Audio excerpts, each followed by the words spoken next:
Hello and welcome to Behind the Music for Daily Hope. We're continuing through our Timeless Call series here at Victory, and this week we're looking at the story of Joseph.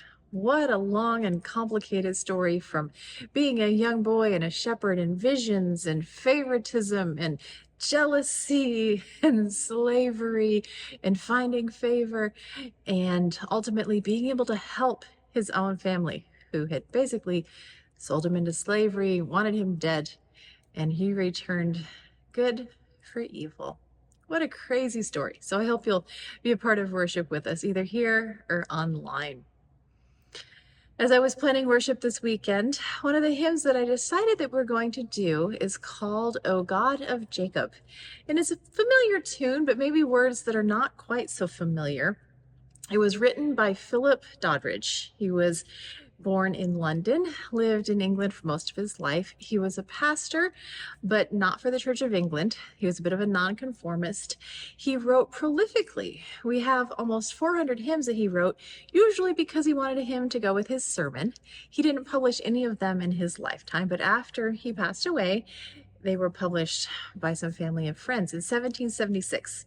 1776 here in America, what was happening?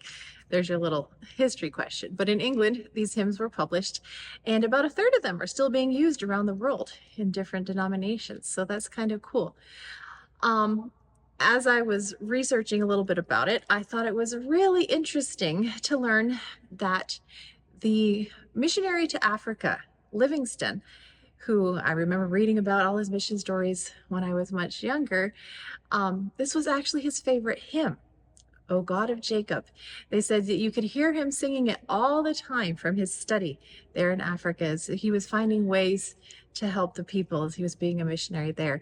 And I thought the timing was pretty cool, because our own mission team just returned from Africa, and now we're going to sing a hymn that was used widely in Africa, brought there by this missionary, and it was even sung at his graveside when he was buried in Westminster Abbey. So there we have a little tie to Africa, a hymn about the God of Jacob, who was the father of Joseph, the God of us all, and a very singable tune with a beautiful message. So listen, I'm going to read you a couple verses and then play for you a very simple arrangement. It's not a long hymn. O God of Jacob, by whose hand your people still are fed, who through this weary pilgrimage a wavering Israel led, through each perplexing path of life our wandering footsteps guide, give us this day our daily bread, and shelter fit provide. So it's kind of a bit of a prayer hearkening back to Jacob and thinking about Joseph and how he was able to provide food for his whole family during the famine. And just listen to this lovely simple arrangement of "O God of Jacob."